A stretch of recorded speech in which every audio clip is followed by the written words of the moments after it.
یہ راز اگر آپ سمجھ گئے تو آپ کی زندگی پہلے جیسی نہیں رہے گی۔ ایک راز جو امیر لوگوں کو امیر رکھتا ہے اور غریب کو غریب۔ یہ راز اسکول میں سکھایا جاتا ہے، نہ کسی کتاب میں کھل کر بتایا جاتا ہے۔ لیکن ایک فلم جس نے پوری دنیا کو ہلا دیا ہے، کاسٹ ریٹ۔ اس فلم میں ایک طاقت کے بارے میں بتایا گیا ہے جسے کہتے ہیں لا آف اٹریکشن۔ یہ کہتی ہے آپ جو سوچتے ہو وہی آپ کی زندگی میں آتا ہے۔ لیکن زیادہ تر لوگ یہاں غلطی کرتے ہیں، وہ صرف چاہتے ہیں لیکن نہیں رکھتے۔ ایک اور کتاب جس نے لوگوں کی زندگی بدل دی، تھنک اینڈ گرو رچ، اس میں صاف لکھا ہے، یہ 1937 میں نیپولین ہل نے لکھی تھی۔ اس میں صاف لکھا ہے کہ امیر لوگ امیر ہوتے جاتے ہیں اور غریب غریب، کیونکہ ان کی سوچ کا ان پر گہرا اثر ہوتا ہے۔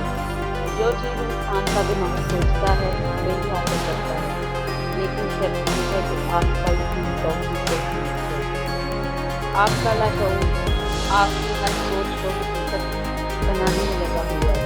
اگر آپ اندر سے ڈرے نہیں ہیں تو باہر بھی پرابلم ہوگی۔ فرق تو یہ ہے آپ کی آج کی زندگی آپ کے کل کے خیالات کا نتیجہ ہے، اور اگر آج آپ نے اپنی سوچ نہیں بدلی تو کل کچھ بھی نہیں بدلے گا۔ لیکن اگر آج آپ نے فیصلہ کر لیا تو آپ اپنی ڈیسٹنی ری رائٹ کر سکتے ہیں۔ آج سے یہ 3 چیزیں شروع کریں۔ Point number 1، visualisation. ہر روز خود کو وہ بنتے ہوئے دیکھو جو آپ بننا چاہتے ہو۔ Number 2، feel it. صرف سوچو نہیں، محسوس کرو۔ ایسے فیل کرو جیسے وہ چیز آلریڈی آپ کے پاس ہے۔ نمبر 3، کٹ نیگیٹیوٹی۔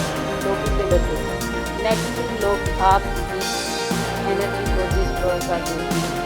یاد رکھو، آپ کمزور نہیں ہیں، آپ بس انفیئر ہو۔ آپ کے اندر وہ طاقت ہے جو آپ کی پوری دنیا کو بدل سکتی ہے۔ لیکن سوال یہ ہے، کیا آپ واقعی بدلنا چاہتے ہیں؟